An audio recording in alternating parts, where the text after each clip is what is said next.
Okay, let's do the test number one. Obviously you are familiar with this little bird, and here we have my TQ6. Now it's all set up, very simple to set up with this. We go back into the cockpit. Now have a look, motion of engine number one. As you can see, there's absolutely no spikes whatsoever. It just moves. And if I move my throttles into the reverse detent, this is what happens. Setting it up is extremely easy.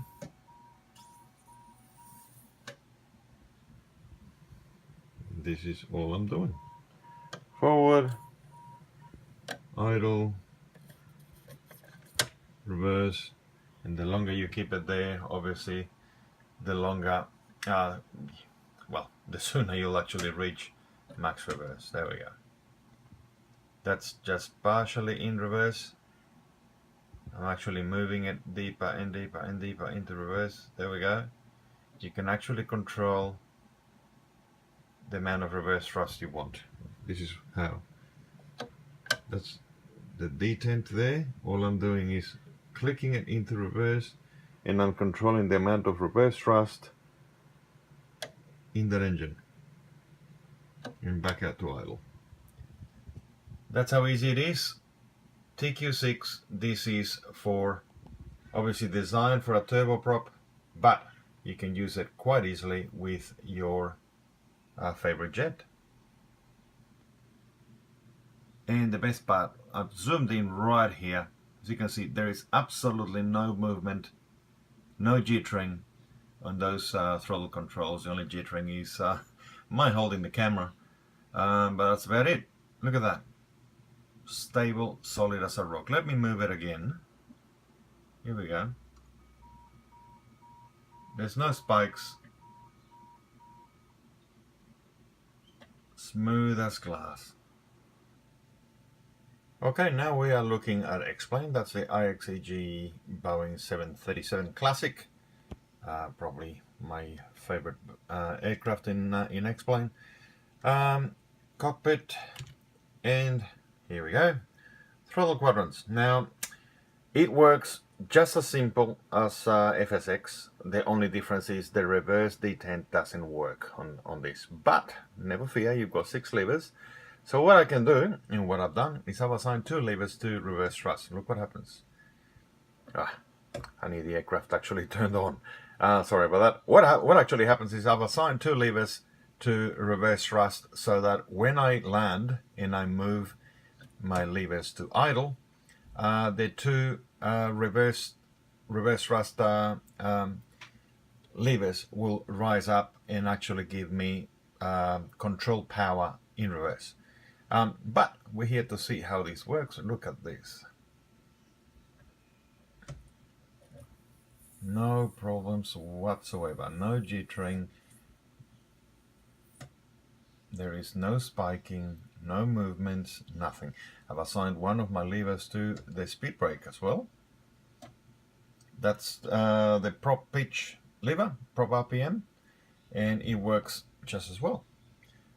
So let me move that again for you.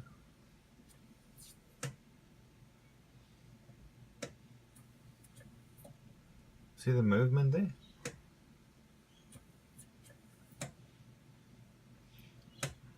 Absolutely wonderful. There is no spiking.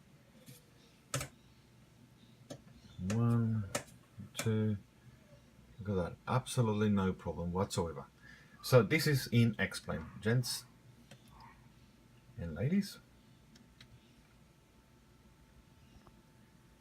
It works in P3D, works in FSX, and now in X-Plane. Like I said, the only difference with X-Plane is that you cannot use the reverse thrust detent here. That doesn't work in X-Plane, but everything else does. So what I've done, my setup in X-Plane, 2 throttle levers for my throttles. That is now my spoilers. And what I've done is I've assigned these two for reverse thrust. So when I land, throttles go to idle, I move my hands here, and the moment I kick those in to 1%, the reverse thrust links on the 737 will kick in, and I have full control of how much reverse thrust to assign. So that's a workaround that works for me to use. I've got 6 levers, I may as well use them to use reverse thrust in this aircraft. You can do whatever you wish on yours.